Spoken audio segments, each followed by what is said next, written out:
Can I tell you something?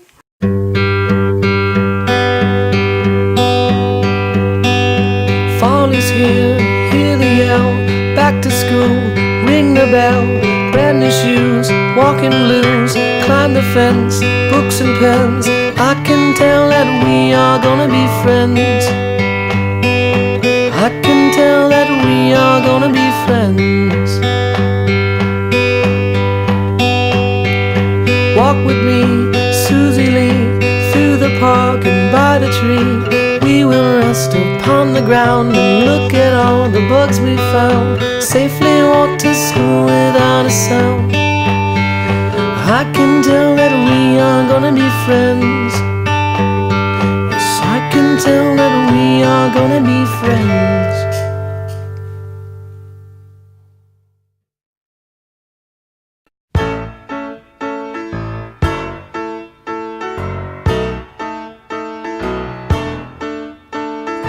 As a little boy, Dan was very precocious and he did a lot of fun things. He was the first one to get into any kind of activity and everybody followed suit.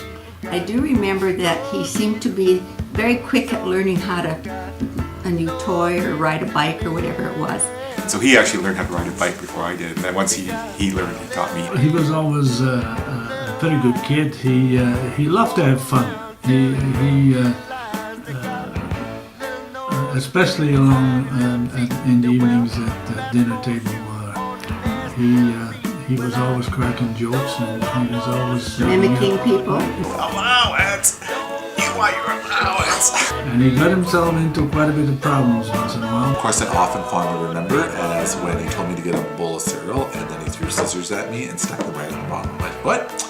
As I tried to spin away in the rocker, and then at a shock, I couldn't believe that I had these scissors sticking in my foot. And I said, "What did you do?" And he said, "Don't bleed on the carpet. Mom will kill you." But he always seemed to survive somehow. You've always been my big brother. You've always looked after me. You've always stuck up for me. You've always taught me that you can get through hard times no matter what. Traveled a lot, moved a lot, but Lethbridge was always our home. And making that drive, coming over the border, up through Coots, Sunburst, so excited to see the cousins. It was the cousins. Your mom's backyard, Grandma and Grandpa's. The love that I saw that you had with your brothers and your sister, it always made me feel like, well, you know what? That's home. Never liked you. Ever, not once, even when I was this big. You threw me out to the wolves, where you and Mike devised the perfect plan for junior high school boys. To throw water balloons at cars. Throw the water balloons off the roof. They had tricked them. They had said that it was okay to go, but it wasn't actually okay to go, and they hit a guy's antenna, and then the guy chased them. And then when the car would go after them, but they would run. And then they would go behind this bush. Bring out your young cousin and your young brother. You totally threw us under the bus, okay? Genius plan. I don't know. I'm very, very lucky to have you in my family and in my life. The best part about having a family, that even you don't get to see them very often, they mean the world to you. Keep away from the water balloons. Don't ever repeat the water balloon story. No crabapple stories. No bike stealing stories, okay? And we love you, all right? We're very pleased that he chose the career that he did. He is a very creative person, and he has succeeded beyond any of our expectations. As a little girl, I just always knew that, even though we were scrapped a lot, you just always loved me and always looked after me, and even at university and everything. Well, pretty much the whole time we were married, we had no money at all. And even though we had no money, we had a house full of furniture that Dan made in the back alley of our apartments all over Vancouver. With all he had was a hammer and a nail and a piece of plywood. And he created all of this whole house full of furniture. That you're going to be very successful at it when you are a very young age. Your innovation, your unique personality, and your wonderful love for your family and your cousins was totally recognized by my sweet wife and you. P.S. Dan, I'm sorry I didn't let you buy that kite.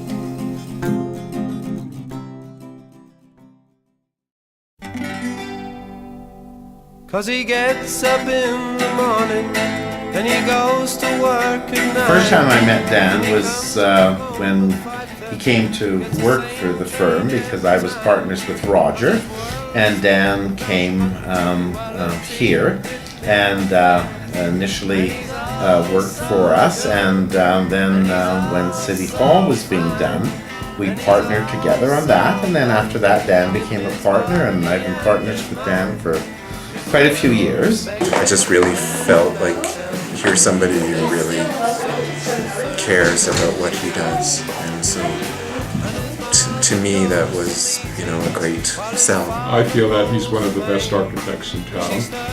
His designs have always been wonderful, even though they've been, shall I say, diplomatically, a challenge to draft. Being fresh out of school, I really wasn't expecting to hear back from them so quickly, but I did, and it's been great knowing Dan. It's been great working for Dan. Dan is really good to work with. He's gets stressed out a lot, but he's very funny and he comes back good, and we have good laughs about it. And so yeah, definitely learned a lot from Dan about architecture, about design, about approaches to that sort of thing. Learned a lot from him. Funniest thing I've always known about Dan is how some of his best ideas come from doing designs and sketches in church. I remember Christmas masses, I'd see him in his little notebook sketching away. I do remember asking Carl Granzow, who's the guy who made that really cool sculpture? And it was made out of curved steel, and it was a bicycle. And Carl told me that's Dan Westwood. Well, Dan is a gem. He's just a gem. This city would not be the same without Dan. He's always fun, and he doesn't do things in an ordinary way. Everything is always exciting. Dad is my favorite because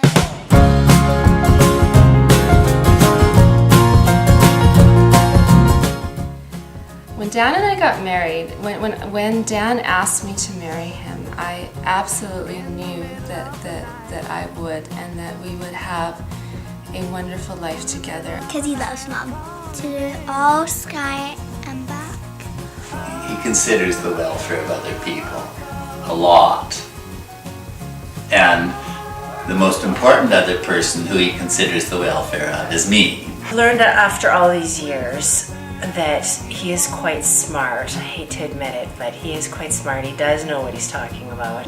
No, Dan is funny, and that was the first thing I figured out about Dan, was that he was very, or could be really lighthearted. And we had some good laughs, or mostly I laughed at him. Asked me out on a blind date, and there was, if I remember, it was karaoke that night, and your dad was instantly kind of jarred that it was, that this guy was loud, and he wasn't happy with the environment and the noise level, and little did I know that would be indicative of our whole life together. One thing that I've really learned is the value of flashlights from Dan. And that's important. I think of him every time I use a flashlight. I guess he asked Karen, how to impress me and everything else, and she did say I like cigars. So Dan brought me an old port cigarillo, and that really impressed me. Dan has always been way nicer to me than I always figured he probably should. I've never felt more welcome than he makes me feel. The one thing that really impressed me is the way he and the Westwood family accepted me into the family. Wonderful person, you got a great family. I'm very proud to be part of it. A free spirit, not afraid to actually be happy and just live. He's very happy and open, and everything is interesting and exciting. Dan is a humble person, and I really believe that humble people, they're the people I want to be with. Because you always learn I'm always discovering things from him. And he's never flashy about it. He just has this energetic presence of strength and comfort that makes us all feel better. But I've always really been able to appreciate how his mind works that way and working it. I know I wasn't always very helpful as a younger brother with those things, but I really always enjoyed it because I found them fun. And even if it was, I was usually the holder or the tool getter when he was the guy who really knew what he was doing. Those are memories that I'll never ever forget. He was always joyful, always wanting and willing to participate in a joke or have some fun or have a laugh. The kids think Uncle Dan's just lots of fun and crazy. I agree with the crazy part. When I think about how Dan has been there for me, I am in awe of how much he loves me and loves us and loves his family. My dad is the hardest working man I've ever met. I can honestly say I've never been so proud of anyone. And I love him very much. They say in this world, there's 5 people that you really respect, and you're that 5, and I really, really mean that.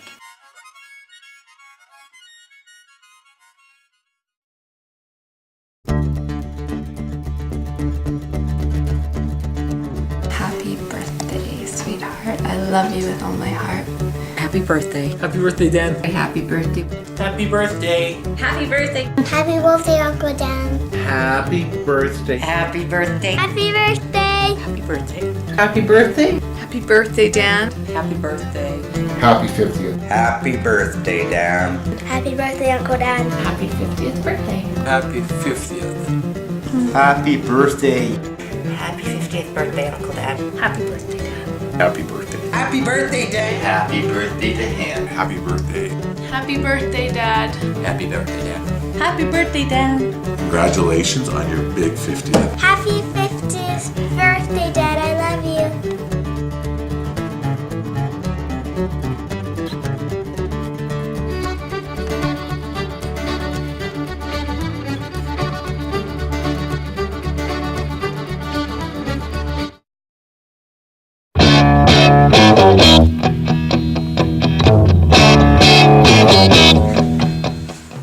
Yo, so homeboy's turning 50, man, that ain't nothing. Mr. Architect, Mr. freaking I own this town, I'm the freaking city planner. I remember back in the day, freaking homeboy, there were 6 of us gonna join the North Side Utes. A-Ball made it, Kiki made it, Vacation Money made it, Marushka made it, something, man.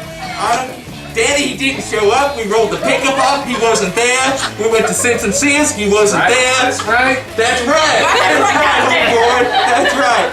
And the worst, we used to go to the miners' library. We'd be pounding beers. Pounding beers. And Danny used to kiss that beer. He never liked the beer. Danny, Take that way, Gert. don't trip that way. Just Danny, let me tell you something. You think you're 50, you think you're big man, you ain't nothing, man. Northside Utes. Word. Love you.